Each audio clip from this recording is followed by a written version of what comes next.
Jahonoro Veselinova. She is an HR and marketing director and sits on the board of directors of Mobile Wave Solutions. The company specializes in building top quality mobile, desktop, and web applications for both mobile web and hybrid market in the hospitality and gaming industry as well. She's an experienced general manager in the IT industry with strong background in operations. She works closely with the team and the board of directors towards implementation and adapting new policies in people management and growing new leaders. So, Jonah, hello. Hi, hello. Really nice to have you. Thank you very much. How does the leadership during crisis looks like? Well, actually, leadership itself, it's a very interesting, challenging role, and it doesn't mean that you be a manager in a company to be a leader, especially as a woman. We are a leader in a house with kids. We need to prove these things to be, our voice needs to be listened when we show those skills. However, now during the crisis, I'll talk about how to be a good leader during the crisis. Let me just share my presentation. So basically, every industry across the globe has faced the crisis at some point. While most large companies survive, many struggle for years. And how companies address crisis has changed over the years as the role of the leaders. And COVID-19 rapid spread across the globe demands leaders to be or to move fast to oversee the deployment of crisis management. So the pandemic impact will be felt differently by every company, and the leaders will have to ramp their responses depending on their unique circumstances. It's very difficult to give one solution and say, you go and try it because it will never work. Much more has been written about how leaders should generally behave during a crisis. But few, if any, leaders have experienced something as dire as pandemic. So the situation caused by COVID-19 requires leaders to adopt an open and flexible learning mindset. Leaders should display courage and demonstrate compassion. They will need to constantly pausing, assessing, anticipating, acting, reassessing situation because things change very fast. Every day things has been changed to get worse, to get better. So we needed to access this and communicate it widely. So rather than applying a predictable response plan, leaders must adopt the right behavior and mindset to help navigate the pandemic crisis. It's obviously, believe me, it's easy to say, not easy to do. But one thing, recognizing that company faces a crisis is the first thing that leaders must do. Once leaders recognize crisis as such, they can begin to mount a response, which is ruled again by unfamiliarity, and responses are largely improvised. They might span a wide range of the actions, not just temporarily moves like establishing working from home policies, adoption of the new tools to aid collaboration. But as a leader, you should always have a crisis plan. Keep it handy. Tell it all, tell it fast, tell the truth. Communicate widely, constantly, and be action-oriented. And create a crisis management team, a network of crisis. This is something that I would like to focus a bit more in my presentation. So as a small group of executives on the organization, cannot respond effectively, they cannot collect information and make decisions quickly enough. So to promote rapid problem solving under high stress, leader can organize a network of team. The network of team can consist of highly adaptable people, internal employees, external experts such as health and safety, and legal advisors. And it might be different in every company, but the concept and the goal of the network of teams is the same. The team must gather information, devise solutions, put them into action, practice, and communicate it. That's very important. Communication should come from top to down. So the team of networks cover four main domains in the business, which is workforce protection, supply chain stabilization, customer engagement, and financial stress testing.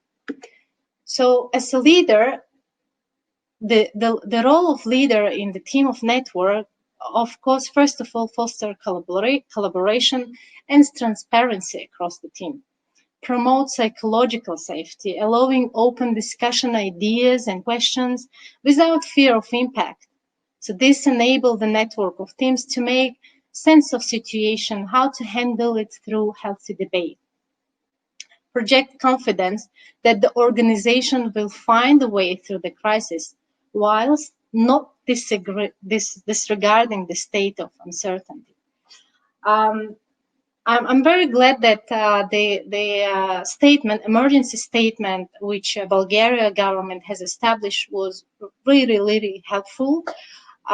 While the team and me, part of the team, we were on daily basis listening to what they will update on the situation in the country.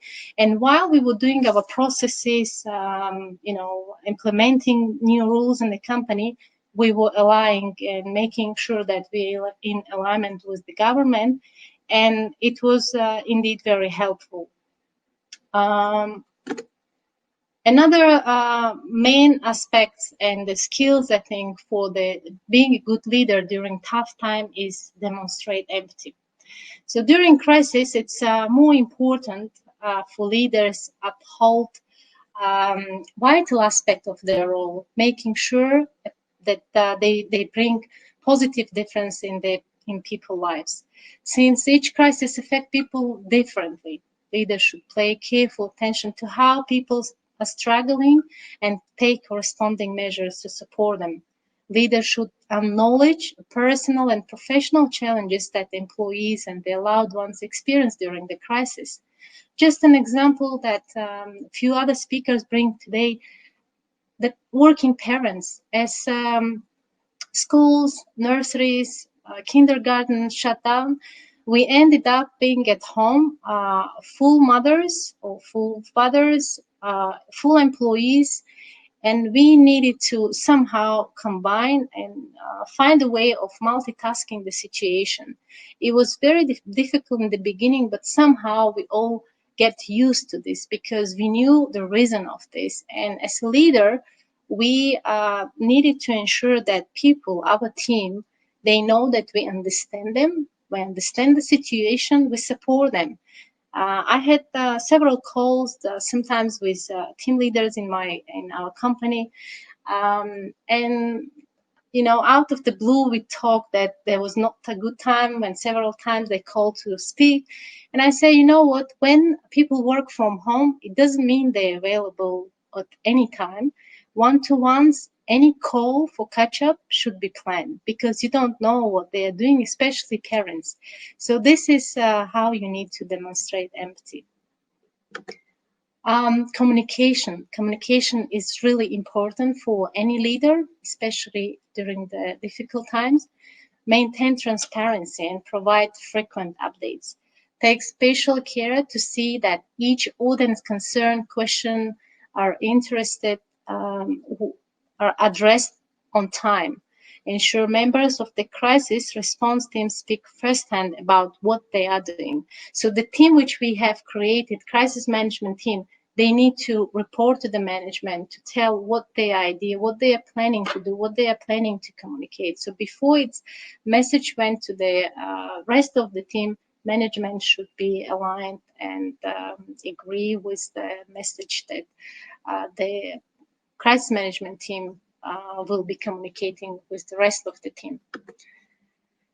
And of course, one very important thing that not only during the crisis, but it's very important for all the leaders around the globe to know the power of thank you. Don't underestimate this power. Saying thank you and asking how your team, their partners, their immediate families are holding up during these tough times. Small words, gestures can have a big impact. Express gratitude, celebrate small wins along the road to recovery. And you need to do everything you can to energize your team, to motivate them, so they get ready to what's coming next. We don't know yet what to expect for next month, so we need to make sure that people are motivated and they are happy, and they know that we are all together. Even though we are recognizing the crisis, we are working together to be out of this very soon. So to complete my presentation, I would like to use the Peterson symbol, saying about leaders, that true and genuine leaders are not nominated, they are not voted or appointed. True and genuine leader emerge from crisis. And one thing I would like here to say to all of you who are online today: do not forget about yourself. Put yourself somehow, if not first, just a little bit before first, to make sure that you are motivated, you are energized, you have enough energy or emotions to pass to the rest of the people that look after you. It's your parents, it's your family, it's your children, your teammates, people that you manage. So ensure that when you wake up in the morning, you have this positive energy to go through this tough time together.